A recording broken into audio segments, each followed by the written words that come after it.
성부와 성자와 성령의 이름으로 아멘. 파우스티나 성녀 일기 163번 자비로우신 예수님께 바치는 기도를 다 함께 바치도록 하겠습니다.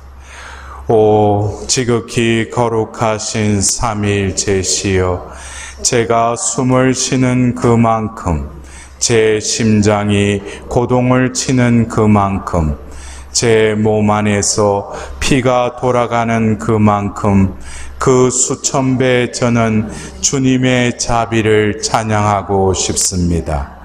오 주님, 저는 완전히 주님의 자비가 되고 싶습니다. 그리고 주님의 살아있는 영상이 되고 싶습니다. 주님의 거룩한 모든 속성들 중에서 가장 위대한 것, 주님의 한없는 자비가 저의 마음과 영혼을 통해서 저의 이웃에게로 가게 해 주십시오. 오 주님, 저를 도와 주십시오. 제 눈을 자비롭게 만들어 주시어 이웃을 겉모양으로 판단하거나 의심하는 일이 없게 해 주십시오. 이웃들의 영혼의 아름다움을 보게 해 주시고 그들을 도울 수 있게 해 주십시오. 오 주님, 저를 도와 주십시오. 제 길을 자비롭게 만들어 주시어 제 이웃들의 필요에 귀를 기울이게 해 주시고 그들의 아픔과 슬픔을 모른 척하지 않게 해 주소서. 오 주님, 저를 도와 주십시오. 제 혀를 자비롭게 만들어 주시어서 제가 절대로 제 이웃들에 대해서 나쁜 말을 하지 않게 해 주시고 모든 이에게 위로와 용서의 말을 하게 해 주십시오. 오 주님, 저를 도와 주십시오. 제 손을 자비롭게 만들어 주시고 제 손이 선행으로 가득 차게 해 주시어서 제 이웃들에게 좋은 일만을 하게 해 주시고 더 어렵고 힘든 일들은 제가 떠맡게 해 주십시오. 오 주님, 저를 도와 주십시오. 제 발을 자비롭게 만들어 주시어서 저 자신의 피로와 권태를 극복하고 이웃을 도우려고 서두르게 해 주십시오. 이웃에게 봉사하는 것이 저의 진정한 휴식입니다. 오 주님, 저를 도와 주십시오. 제 마음을 자비롭게 만들어 주시어서 제 이웃들의 모든 고통을 제가 느낄 수 있게 해 주십시오. 저는 어느 누구에게도 저의 마음을 거절하지 않겠습니다. 저의 친절을 악용하리라는 것을 제가 아는 경우에도 그런 사람까지도 저는 성실하게 대하겠습니다. 그리고 저는 예수님의 가장 자비로운 성심 안에 저 자신을 가두어 두겠습니다. 저는 저의 고통을 침묵으로 견디어 내겠습니다. 오 주님, 주님의 자비가 제게 머물게 해 주십시오. 오 저의 예수님, 저를 주님 자신으로 변화시켜 주십시오. 주님께서는 무엇이나 다 하실 수 있기 때문입니다. 성녀 파우스티나여, 저희를 위하여 빌어주소서. 여러분들, 어쩌면 이 성녀께서 살아생전에 자비 예수님의 빚이라고 자신을 이렇게 칭하기도 했지 않습니까? 그리고 어쩌면 33년의 그 짧은 생애를 통해서 또 자비로우신 예수님께서 그 수녀님과의 그 어쩌면 어릴 때부터 이미 그 존재를 이 세상에 내실 때 하나님께서는 그 영혼을 통해서 하실 일을 이미 계획을 하고 계셨죠. 그래서 여러분들이 일기에서도 보면은 그 성녀의 사생활의 일화들을 또 이렇게 보면서 하나님이 한 존재를 이 세상에 내실 때는 그냥 어느 때가 돼서 그를 부르시고 일을 시키는 것이 아니라 태어날 때부터, 이 생이 시작될 때부터 또 하나님께서 거둬가실 그때까지도 하나님께서는 그 영혼을 돌보고 계시구나. 그래서 우리가 시편 139장에 주님은 매양 나를 아시나이다. 근데 그 시편 139장에 그 시편 저자는 어디에서부터 나를 안다고 그랬어요? 어디서부터 나를 이미 알고 계신다고 했어요? 어머니 뱃속에부터 이미 나를 알고 있다는 거예요.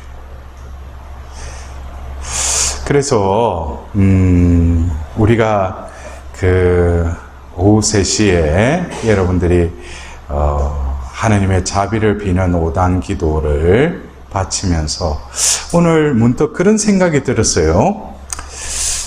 이 성녀는 과연 그 자비로우신 예수님께 뭘 기도했느냐? 여러분들이 또 자비 예수님 기도하잖아요.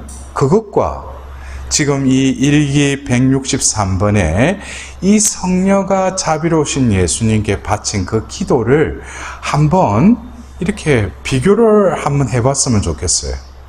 나는 자비 예수님께 뭘 구하고 있는가? 근데 성녀는 똑같은 예수님인데 이런 내용으로 기도했다는 거예요.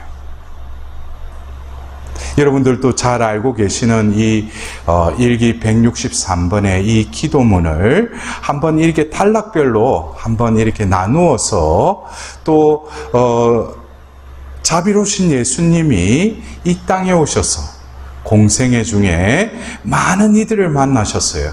그래서 그 성녀의 기도와 더불어서 예수님은 이 땅에서 그 기도의 응답을 어떻게 내려주셨는가, 그것을 말씀에 나오는 여러 인물들을 통해서 한번 이렇게 견주어서 한번 바라보았으면 합니다. 그러면은 먼저 이 성녀가 이 일기 163번에 처음에 그 기도할 때, 여러분들 우리가 시작 기도로 다 함께 바쳤지만, 제가 숨을 쉬는 그만큼, 제 심장이 고동을 치는 그만큼, 제 몸 안에서 피가 돌아가는 그만큼 그 수천 배 저는 주님의 자비를 찬양하고 싶습니다. 여러분들 여기서 이 성녀는 예수님께 와서 가장 먼저 뭘 했어요? 찬미를 드렸다는 거예요. 여러분들은 어떻습니까?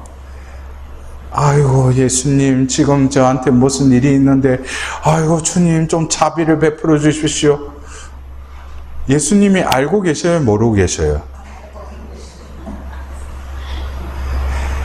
먼저 이 성녀는 자비로우신 예수님 앞에 고백하고 있어요.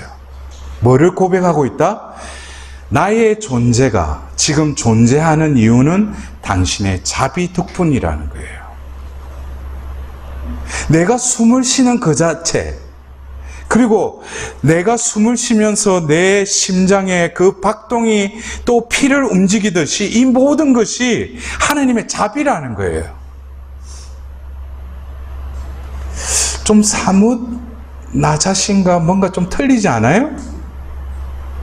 먼저 자비로우신 예수님 앞에 나와서 느끼는 것은 예수님 앞에 있는 나의 존재됨을 먼저 고백하는 거예요. 나의 존재는 당신의 자비가 없이는 나는 숨도 쉬지 못하고 나의 존재는 없어지고 마는, 나는 자비의 존재라는 것을 먼저 고백하는 거예요.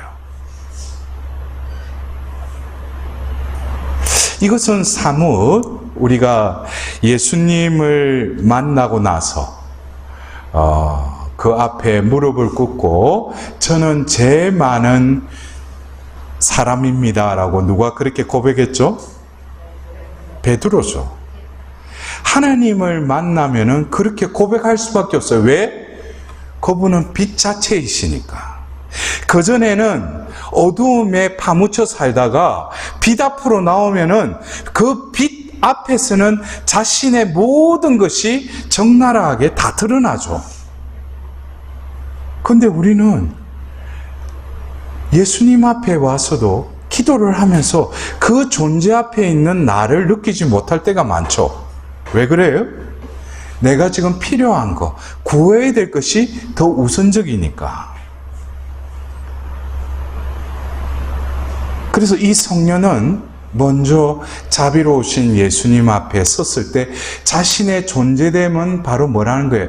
당신의 자비로 창조되었고 지금 자비로 살아가고, 그래서 나는 그 자비 안에서 자비 자체이신 분을 어떻게 찬미하지 않을 수 없다라는 것을 먼저 고백하는 거예요.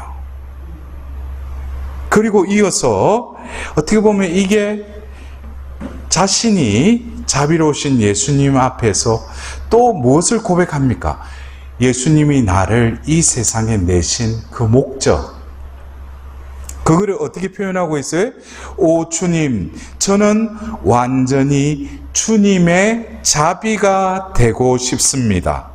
그리고 주님의 살아있는 영상이 되고 싶습니다. 여러분들, 여기서 우리가 여러분들, 제가 조금 왜곡할 수도 있어요. 우리라고 하면은 여러분들이 다 포함되니까, 저는 어떤 때는 자비를 그냥 내 위주로 자비를 생각하는 경우가 있어요. 그래서 하나님은 자비 그 자체이시죠. 그래서 자비를 베풀어 달라고 할 때 내가 그 안에 필요한 거, 내가 지금 해결해야 될 거, 그것에 하나님 자비를 베풀어 달라고 그렇게 기도를 할 경우가 있어요. 근데 이 파우스티나 성녀는 자비로우신 예수님 앞에 자신의 존재를 고백하는 동시에 하나님이 나를 왜 이 땅에 내셨는가, 그것에 대해서 분명히 하나님의 뜻을 깨닫고 계셔요. 그것에 대해서 이 성녀는 어떻게 고백하고 있어요? 하나님은 나를 자비를 전하는 도구로서 부르셨을 뿐만 아니라 그 전하는 것 이전에 나의 존재가 어떤 존재가 되기를 원하신다는 거예요? 주님의 자비가 되기를 원하신다는 거예요. 이것은 좀 다른 차원에서 말하자면은, 내가 생각하는 자비의 예수님은 나에게 자비를 베풀어 주시는 그런 분으로만 생각을 했지, 그분 앞에 있는 내가 바로 뭐예요? 또 다른 자비의 예수라는 거예요. 그래서 살아있는 주님의 영상이 되게 해주십시오. 이것은 다시금 뭡니까? 나의 존재가 자비의 반사체가 되게 해달라는 거예요. 이것을 좀 더 우리 교리적으로 말하면 주님 저를 당신의 모상이 되게 해주십시오.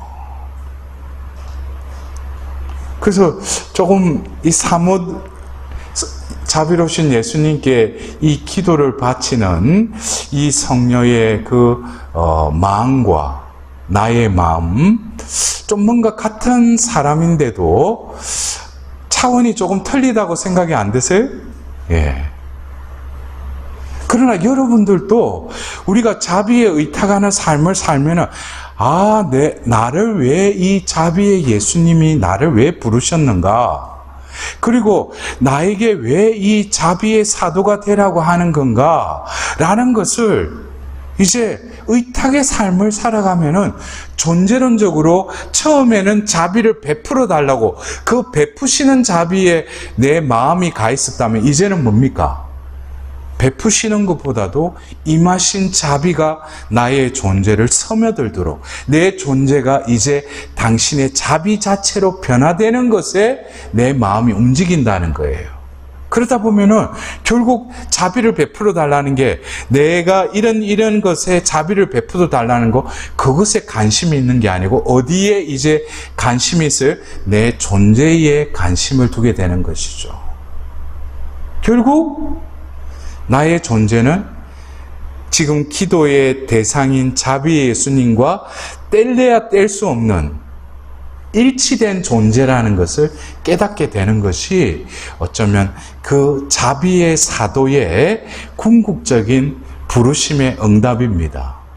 내가 와서 뭘 봉사를 하고 뭘 전하고 너 보면 오후 3시에 보면 자비 5단기도 안 바치냐고 바쳐라고, 그것도 하나의 자비의 사도의 하나의 그 삶의 한 부분이지만, 자비로우신 예수님이 나를 부르신 목적은 너 존재가 바로 자비다라는 거예요. 예? 그래서 우리가 그 자비로우신 예수님 그 성화 밑에 왜 자꾸 의탁하라고 하는가? 의탁은 처음에는 의탁하나이다라고 할 때 자신의 존재와 예수님의 존재가 분리되어 있어요. 근데 계속 예수님 당신께 의탁하나이다, 의탁하나이다 하다 보면 어떻게 되겠어요? 예수의 그 존재됨에 내가 이제 서서히 발 한 발만 넣고 다른 발은 밖에 있었다면 이제 다른 발도 예수님께로 의탁하면서 서서히 어떻게 돼요? 그분 안으로 이제 유입이 되고 그분께 완전히 속하게 돼요. 그래 되면은 이제 의탁하나이다라고 하는 것이 바깥에서 의탁하는 게 아니라 그 안에서 자꾸 키 나오려고 할 때 의탁하나이다라는 것을 다시금 되뇌이는 것이죠. 나는 지금 어디에 있다는 거예요? 예수님 안에 있는 것이죠. 이해가 되셔요? 처음에는 바깥에서 안으로 들어가려고 의탁하나이다 했는데 이제 그 안으로 들어가서는 의탁하나이라는 기도는 뭡니까? 다시금 거기서 빠져나오려고 하는 나를 다시금 그 자리에 유지하기 위해서, 그 자리에 머물게 하기 위해서 의탁하나이라는 기도를 계속 바치게 하신다는 거예요. 결국 자비로우신 예수님께 기도하였던 이 성령의 궁극적인 목적은 뭡니까? 기도의 마지막 부분에도 나오지만 결국 존재의 합일입니다.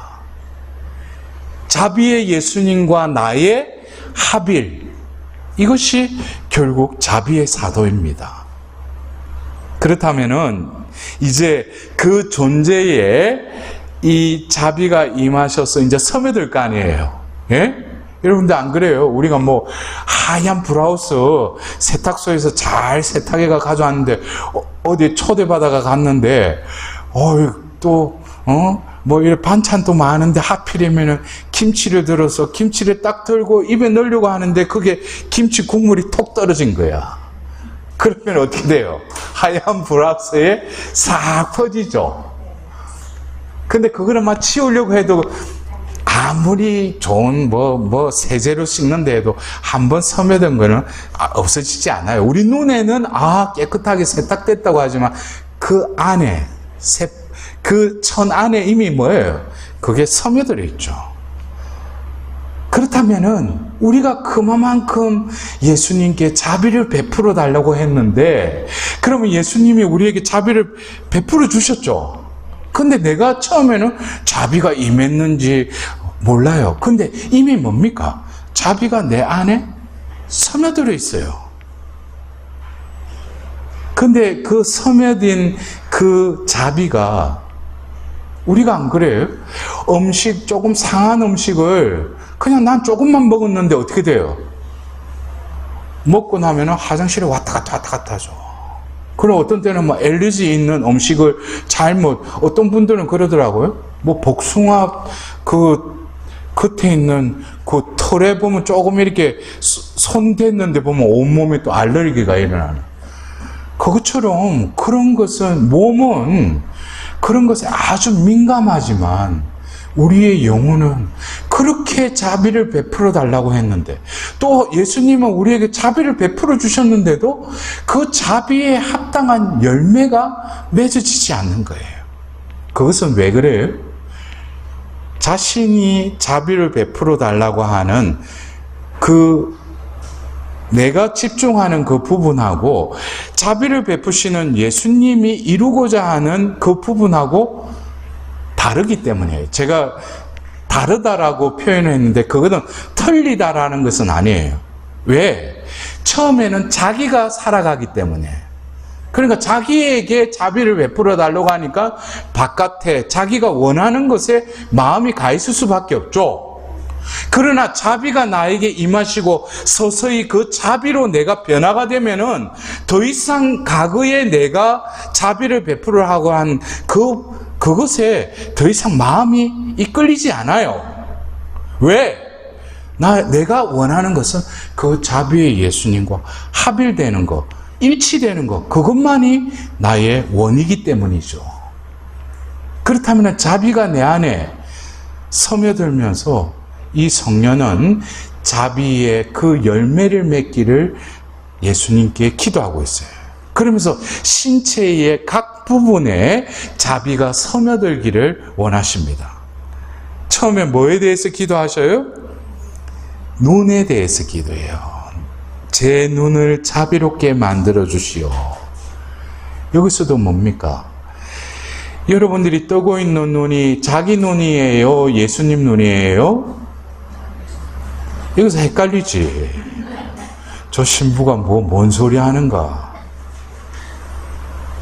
우리가 예수님을 주님으로 고백하는 그리스도인이라면은 똑같이 겉모양으로는 사람처럼 보이더라도 내용물이 틀려요. 본질이.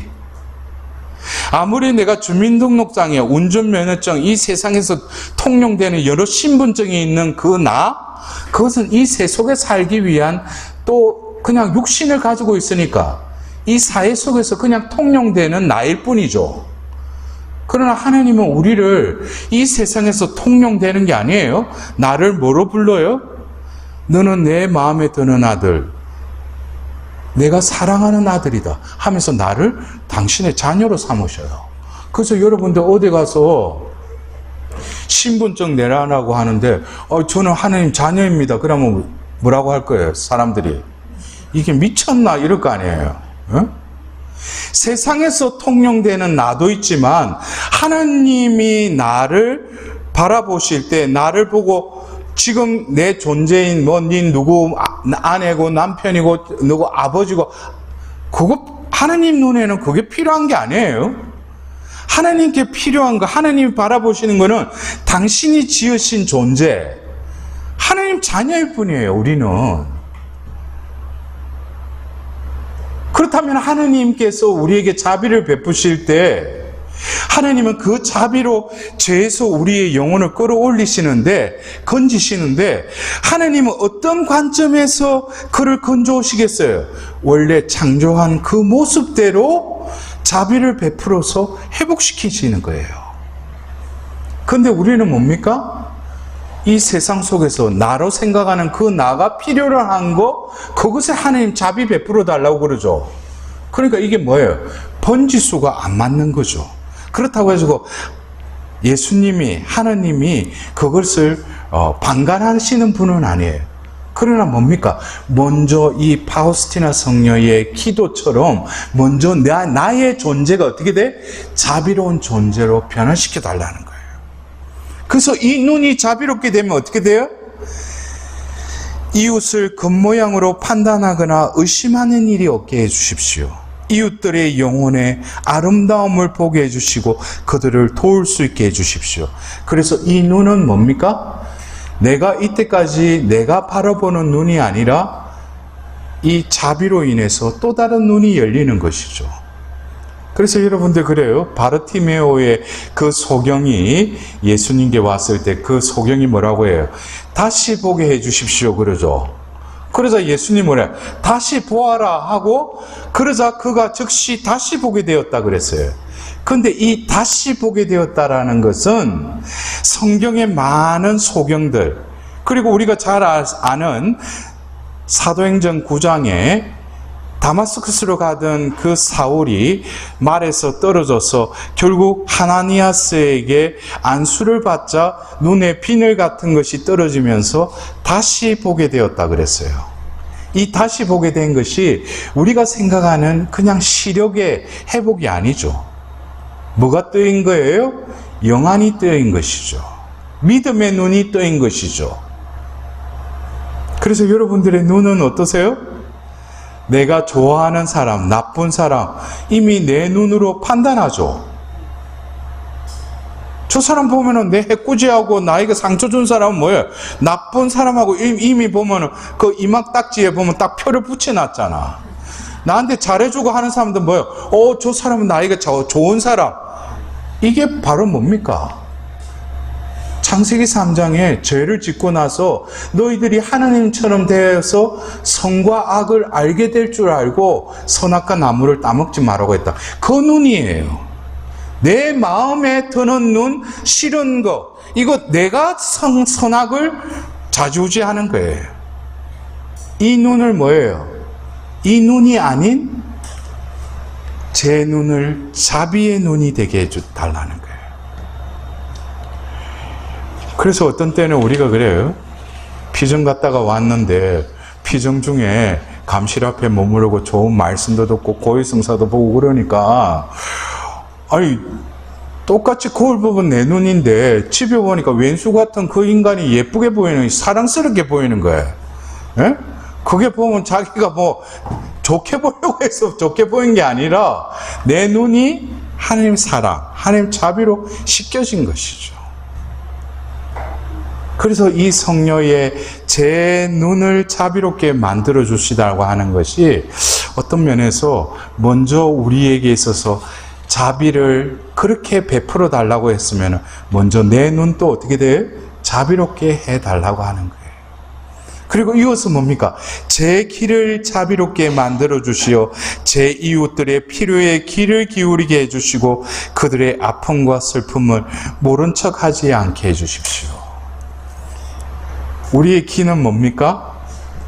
우리 하니까 또 그래. 나의 기는 그래요. 어떤 때는 어떤 사람의 좋은 이야기보다는 나쁜 이야기, 그냥 찰나에 스치는 이야기는 그거는 아주 기가 막히게 딱 적어서 귀에 딱 들려요. 응? 또 그거를 기억을 아주 잘하고 있어요. 내 귀가 선택적으로 듣는다는 거예요. 예? 그래서 여러분들도 본당에서 신부님이 뭐 강론할 때 그 미사 끝나고 나서 무슨 강론 들었냐 그러면 그것도 참 신기해요. 분명히 그 자리에 앉아놓고도 무슨 소리 들은지 몰라. 자기는 그 몸은 그 미사 중에 있어놓고 딴 생각하고, 그러니까 이 말씀이 안 들리는 거예요. 심지어 뭡니까? 독서를 하고 화답송을 하고 복음이 선포됐는데도 오늘 당신에게 와닿는 말씀이 뭐가 있습니까? 그러면 이건 뭐 한구령도 이런 한구령이 없지. 매일 한구령이야. 와닿는 말씀이 없어.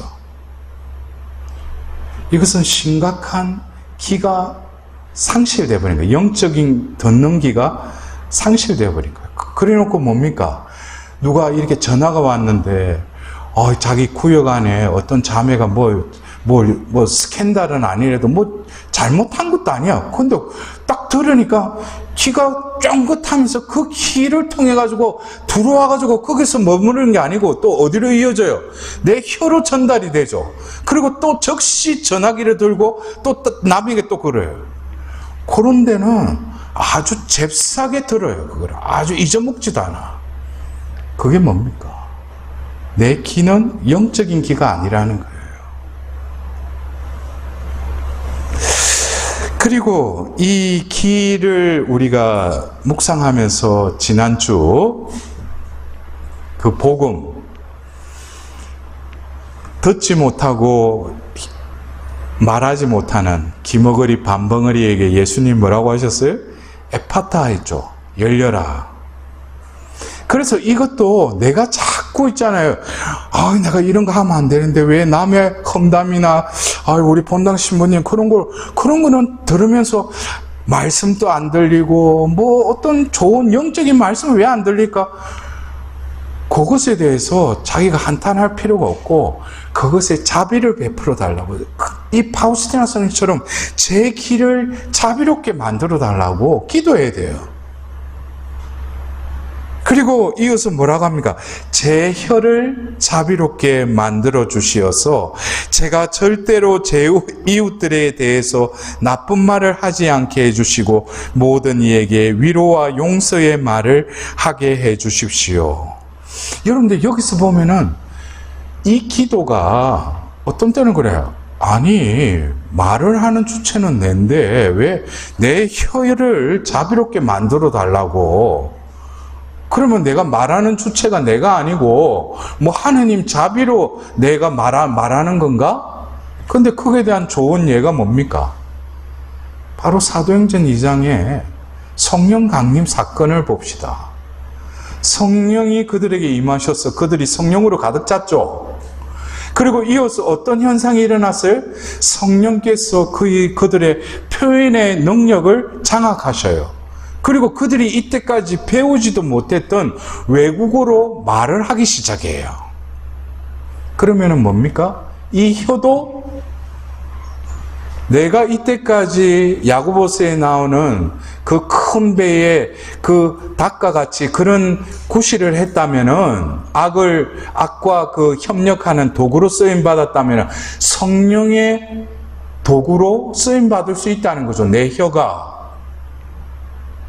이것은 내 눈, 내 귀, 내 혀, 이것이 이때까지 내가 생각하고 내가 보고 내가 듣고 내가 말하는 주체라고 내가 생각하니까 거기에 자비를 청하지는 않았죠. 근데 이 성령은 근본적으로 먼저 전제되는 게 뭡니까? 나의 존재는 그 자비로부터 창조된 피조물일 뿐이라는 거예요. 그러니까 이게 제대로 제 기능을 하려면 어떻게 해요? 제 눈을 자비롭게 만들어 달라고, 제 귀를 자비롭게 만들어 달라고, 제 혀를 자비롭게 만들어 달라고. 그래서 우리 형제 자매님도 안 그래? 고해소 들어가서 신부님 또 보면 제가 누구를 험담하고 그냥 다음부터는 그러지 않겠대. 그게 안 돼요? 그렇게 각오를 한다고 해서 안 됩니까? 내가 어떤 사람 나한테 해코지하고 상처 줬는데도 그 사람을 용서하고 위로할 수 있는 말이 나와요? 안 나오지, 나로서는.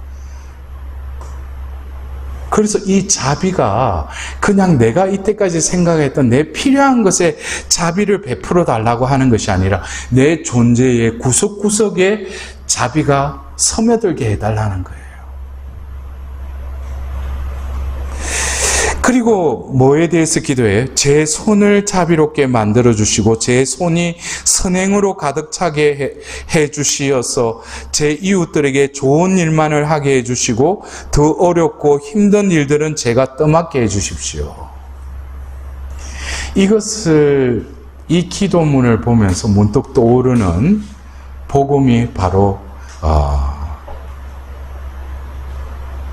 언제 복음이에요? 제가 언제 강론 때 그 안식일에 어제네. 내가 보면 또 정신. 어제 복음. 안식일에 그 해당에서 뭡니까? 손이 웅크러던 삶이 있었죠. 근데 예수님이 뭐라고요? 손을 펼쳐라 그러시죠. 근데 이것은 육신적인 손이 웅크러든 그 사람에게 예수님이 말한 것이지만 예수님이 궁극적으로 펴라고 한 것은 그 육신적인 웅크러든 손을 그 사람에게도 말하기도 했지만 누구에게도 펴라는 거예요. 그 주위에 있는 바리사이 율법학자들의 그 마음에 웅크러진 그 손을 펼쳐내라는 거예요. 그들은 무엇을 잡고 있었어요? 어떻게 보면 율법을 잡고 있었죠. 율법으로 자기들은 또 뭐예요? 의인이라고 하는 자의식이 있었어요. 근데 하느님이 그들을 변화시키기 위해서는 그 웅크러진 그 마음의 손을 어떻게 먼저 펼쳐라는 거예요. 우리가 그래요. 이 손이 이웃에게 좋은 일만을 하고 어렵고 힘든 일에 내가 떠맡게 하기 위해서는 먼저 뭡니까? 좋은 일을 하려고 하고 또 떠맡으려면 손이 제 기능을 해야죠. 펼쳐진 손이 돼야지 그 기능을 할 거 아니에요.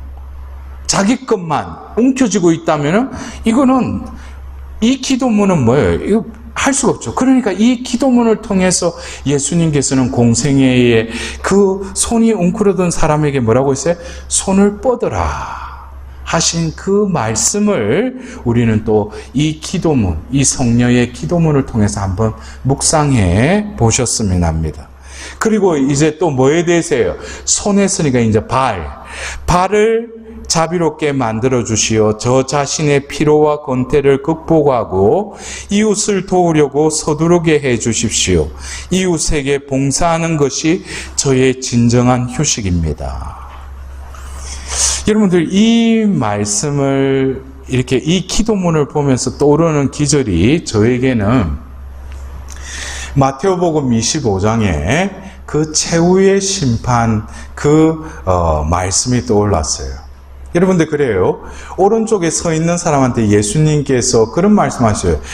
너희들은 내가 감옥에 갇혔을 때 찾아왔고 굶주렸을 때 나에게 먹을 것을 주고 헐벗었을 때 나에게 입을 것을 주셨다. 그러니까 그 사람들이 뭐라고 그래요? 언제 내가 뭐 감옥에 뭐 헐벗었니 뭐 굶주리니 내가 한 건 없다 이런 말을 하죠.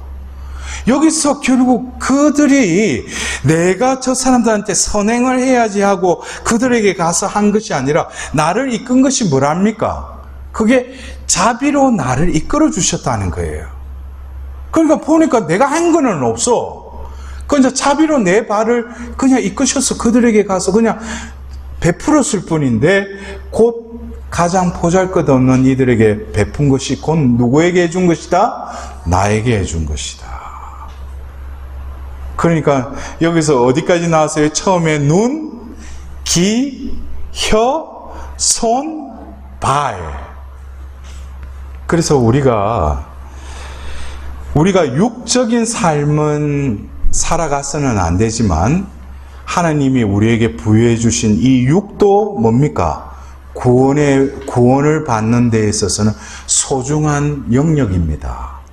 뭐 플라톤의 이원론처럼 육신은 영혼의 감옥이다. 그런 관점을 가지면 안 돼. 우리 신체도 어떻게 하나님이 창조하신 각자에게 작품이라고 했잖아요. 예? 그래서 여러분들 다이어트도 여러분들 그 관점에서 한번 생각해 보세요. 다이어트를 왜 하는가 하면은 인간적인 차원이라면 나를 그들에게 드러내 보이기 위해서 다이어트를 한다. 이게 보통 다이어트의 그 목표잖아요. 예? 근데 저도 그래요. 저도 다이어트를 해요. 근데 제가 누구한테 잘 보이려고 다이어트 하는 거 아니에요? 왜 그런가?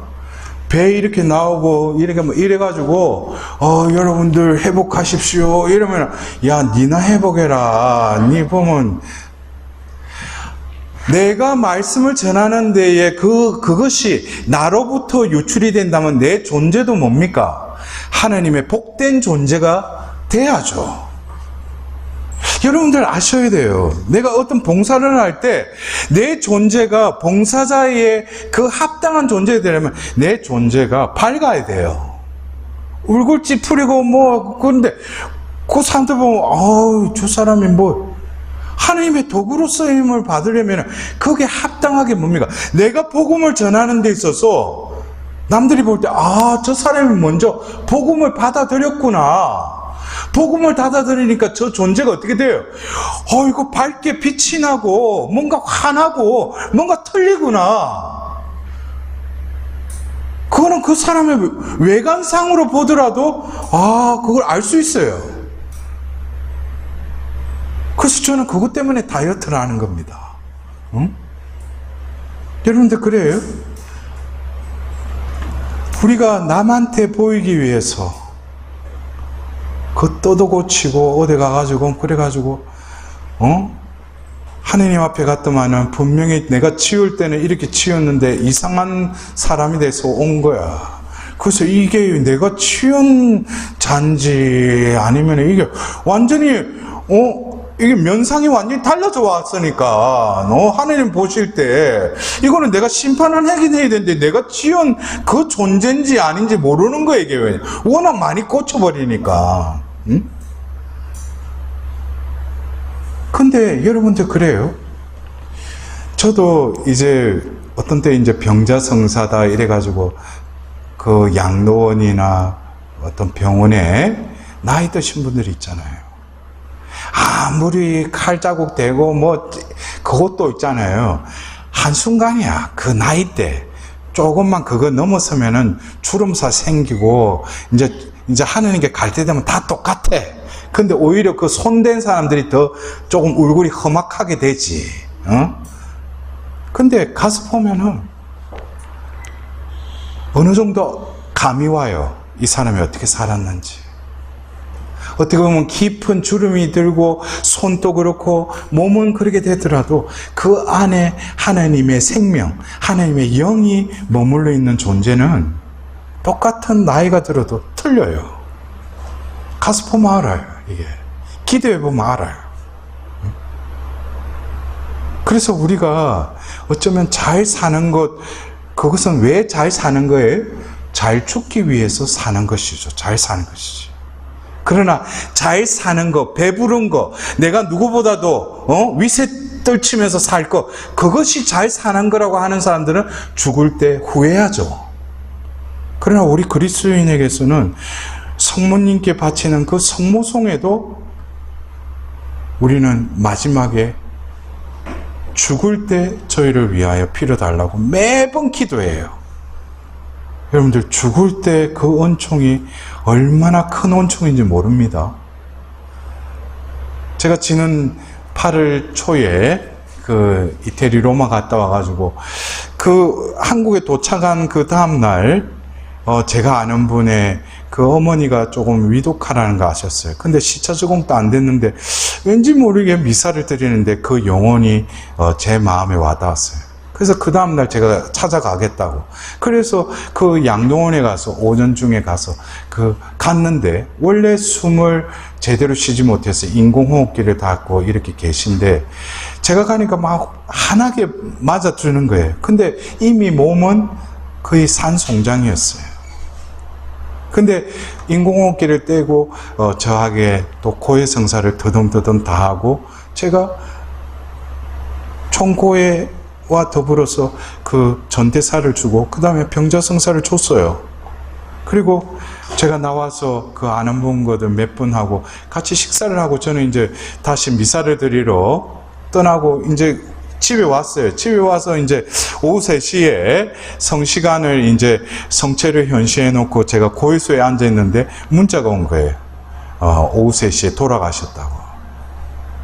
그래서 저는 그분이 평상시에 자신도 기도했지만은 그를 위해서 누군가가 기도를 헌신적으로 했구나라는 그 감이 왔어요. 여러분들 그래요? 세상에 사는 그 은총보다도 선종의 은총, 그 죽을 때에 하나님이 나를 데리고 가신 그 은총은 아주 위대한 은총입니다. 그래서 사는 것에 너무 급급하지 마시고 내가 지금 힘들고 조금 실현 중에 있더라도 이 모든 것을 하나님께 바치면서 선종의 은총을 구하십시오. 그래서 오늘 이 파우스티나 성녀는 자신의 존재됨을 먼저 자비로우신 예수님 앞에 고백할 뿐만 아니라 그냥 내가 필요한 것에 자비를 베풀어 달라는 것이 아니라 내가 나를 그 자비의 존재로 지으셨을 뿐만 아니라 내가 살아가면서 죄악으로 물들어 버린 내 눈, 귀, 혀, 손, 발 이 모든 것을 어떻게 자비롭게 다시 빚어달라는 거예요. 그리고 이어서 뭐예요? 마음을 자비롭게 만들어 달라고 하는 거예요. 여러분들 그래요? 야, 나도 내 마음은 나도 모르겠다. 그게 정답이에요. 내 마음은 나는 알 수 없어요. 어디로 튈지 모르는 럭비공하고 비슷해요. 근데 내 마음을 아시는 유일한 분은 누구예요? 주님이셔요. 주님은 나를 알고 계셔요. 오늘도 어떤 미국에 있는 어떤 자매님이 신부님 저에게 기도를 부탁을 했어요. 지금 내 내면이 너무나 힘들다. 그래서 제가 그랬어요. 제가 기도 중에 기억하겠다. 그리고 자매님의 영혼에 자비가 임하시기를 기도드리겠다고. 내 마음으로는 내 마음을 어떻게 할 수가 없어요. 나의 마음속에 어떻게? 하나님의 자비가 임하시기를. 그럼 자비가 임하면 어떻게 돼요? 제 이웃들의 모든 고통을 제가 느낄 수 있게 해 주십시오. 여기서 차원이 조금 틀리죠? 나는 늘 상기하고 기억하는 나의 고통이 아니라 이웃의 고통을 느끼게 해달라고 이 성령은 기도하고 있는 거예요. 저는 어느 누구에게도 저의 마음을 거절하지 않겠습니다. 저의 친절을 악용하리라는 것을 제가 아는 경우에도 그런 사람까지도 저는 성실하게 대하겠습니다. 저는 예수님의 가장 자비로운 성심 안에 저 자신을 가두어 두겠습니다. 저는 저의 고통을 침묵으로 견디어내겠습니다. 오 주님, 주님의 자비가 제게 머물게 해 주십시오. 우리가 성전에 예수님이 머무시는 곳이 뭡니까? 감실이죠. 우리 마음이 바로 주님의 감실입니다.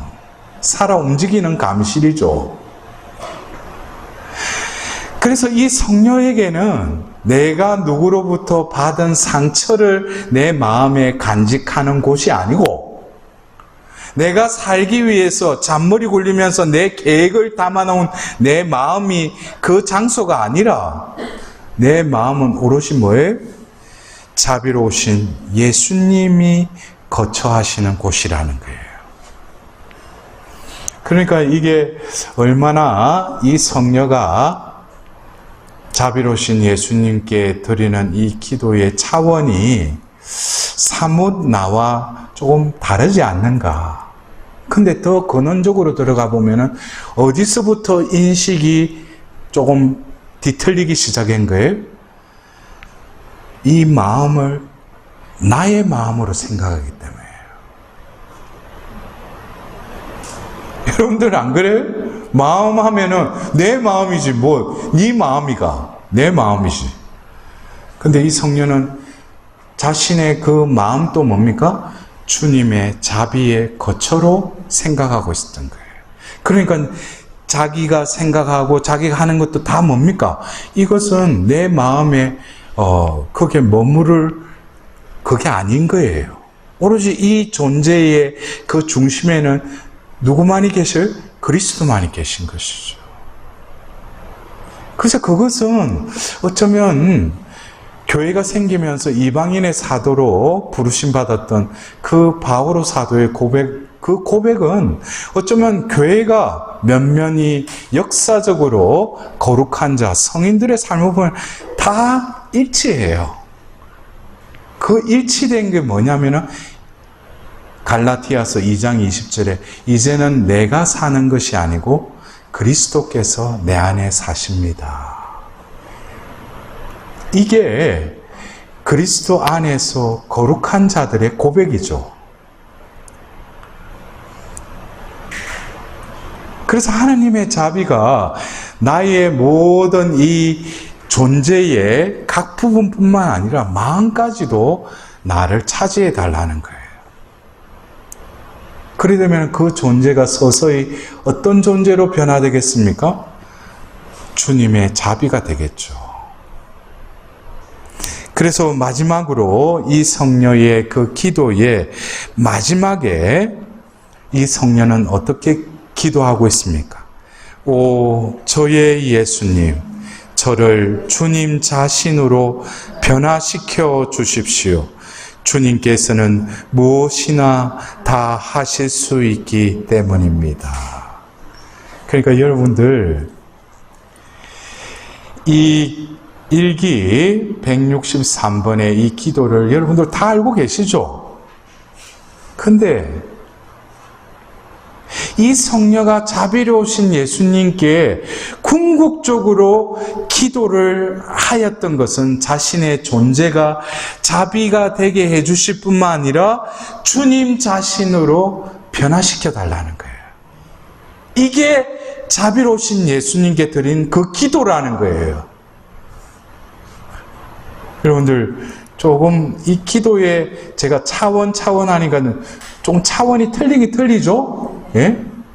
내가 생각하는 자비로우신 예수님께 드리는 기도와 이 성녀가 드렸던 기도는 결국 이 세상에 내신 분도 그분이시고 또 나를 구원하실 분도 그분이신데, 그분은 나를 이 세상에 뭐로 지으셨어요? 한 존재로 지으셨다는 거예요. 그리고 구원할 때도 그 존재를 구원하신다는 거예요. 그래서 살아생전에 내가 자비로우신 예수님께 궁극적으로 드려야 될 그 기도는 내 존재가 뭐예요? 지으신 바대로 회복되어서 주님 자신으로 회복되어서 당신 앞에 나설 수 있게 해달라는 거예요. 그것이 바로 뭐라는 거예요? 자비를 입은 것이라는 거예요.